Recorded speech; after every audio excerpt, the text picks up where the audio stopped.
But Mr. Trump is wrong. The Obama administration did publicly blame Russia for the hacks in early October, a full month before the election. But Christine, other than its statement, it is unclear what, if anything, the U.S. has done to retaliate. Yeah, is there anything really that the U.S. can do? I mean, what are the options? Well, the options are sanctions or some sort of offensive cyber attack. But the concern is what happens when you escalate. There's really no precedent here in a lot of ways.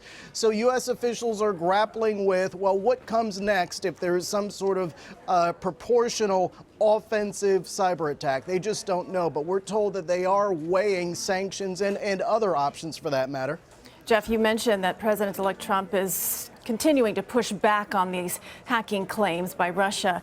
Is there really anything in dispute, though, here among intelligence agencies? Well, I think the struggle here, if you look at all 17 agencies, is that can you prove intent? That's the question here.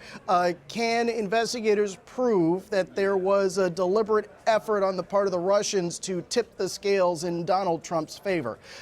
So that's the big question here. I don't think anyone is disputing that the Russians were involved in trying to influence the election. So as far as the investigation goes, do they think that they have found all of the hacking attempts, or could there possibly be more? Well, listen, there could possibly be more, because when all of this started, and according to our reporting, it started around June 2015, in that range, and thousands of emails, malicious emails, were sent out to different organizations, government organizations, military organizations, political organizations, and so it is very likely that there were other breaches somewhere along the way. But what we've found with some of these cyber attacks is that sometimes it takes time for officials to know the extent of the damage that has been done. And also, you know, some of these attempts are probing attempts for future cyber actions. Yeah, this could very well just be the surface for all we know at this point. I would like to address the Yahoo hack earlier this week. 1 billion accounts affected here. A U.S. official says that a state actor was involved and that law enforcement believes Russia is a primary suspect. What do you know more about this?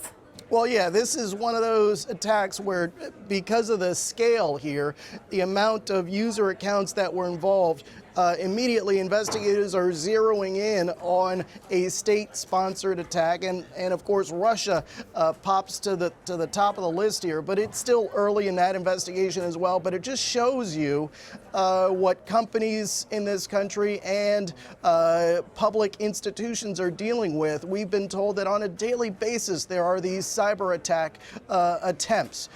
So it just shows you the scale of the problems when you're working in a business, where you're working in government, that these cyber attacks really pose. Why Yahoo, though, Jeff? It's a good question. It's a good question, and I'm sure investigators are trying to determine a motive. But in this case, you know, in cases like this, they're going after passwords, user accounts. You know, in some cases, and we don't know yet with this one, because it's still early in the investigation, and we're still trying to get as much information as possible from investigators. But sometimes it's probing for information, probing for weaknesses in systems, probing for identifying information that may be a key to getting into some other system somewhere else. All right, very complicated, but so important to dig into. Jeff Pegues in Washington for us. Thank you, Jeff.